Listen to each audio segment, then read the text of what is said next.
Like, subscribe, and get notified. I'm really shocked that the mark for the voter that is put on the finger has suddenly disappeared just because I poured a few drops of water after having a cup of tea.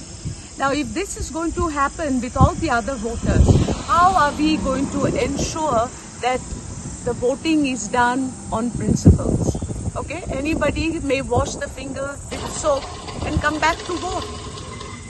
So, I think the voting should be stopped. Those in charge should come and check what's wrong and ensure that the ink that is used is the right ink. Because I remember having voted all these years, all these times, so many times, and the mark wouldn't go even for a month. And I just voted and went for a cup of tea, poured a little water on my hands, and the mark is gone. Tell the polling booth. Yeah. The polling booth number is 36. That is in Cansaulim, St. Thomas High School.